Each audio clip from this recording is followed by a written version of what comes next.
Giraffes Can't Dance by Giles Andreae and illustrated by Guy Parker Rees.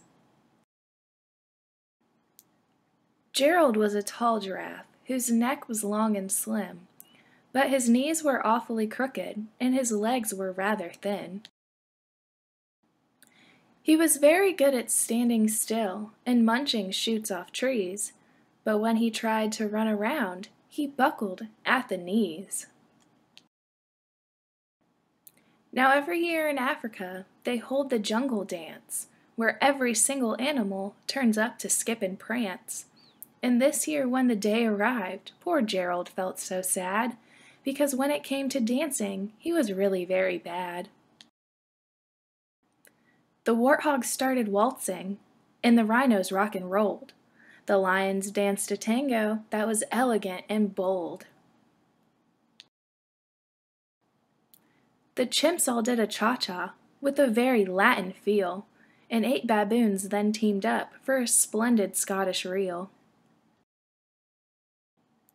Gerald swallowed bravely as he walked towards the floor, but the lions saw him coming, and they soon began to roar.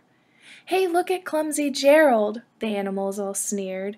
"Giraffes can't dance, you silly fool! Oh, Gerald, you're so weird!" Gerald simply froze up. He was rooted to the spot. "They're right," he thought. "I'm useless. Oh, I feel like such a clot." So he crept off from the dance floor, and he started walking home. He'd never felt so sad before, so sad and so alone. Then he found a little clearing, and he looked up at the sky. "The moon can be so beautiful," he whispered with a sigh.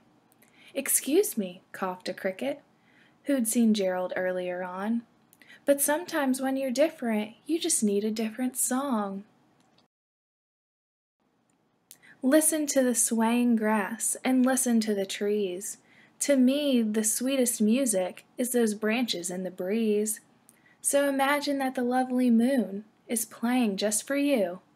Everything makes music if you really want it to. With that, the cricket smiled and picked up his violin. Then Gerald felt his body do the most amazing thing. His hooves had started shuffling, making circles on the ground. His neck was gently swaying, and his tail was swishing round. He threw his legs out sideways, and he swung them everywhere. Then he did a backward somersault and leapt up in the air. Gerald felt so wonderful. His mouth was open wide. "I am dancing! Yes, I'm dancing! I'm dancing!" Gerald cried. Then, one by one, each animal who'd been there at the dance arrived while Gerald boogied on and watched him quite entranced. They shouted, "It's a miracle! We must be in a dream! Gerald's the best dancer that we've ever seen!"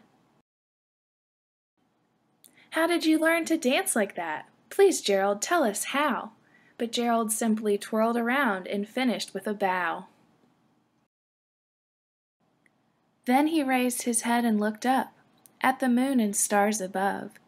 "We all can dance," he said, "when we find music that we love."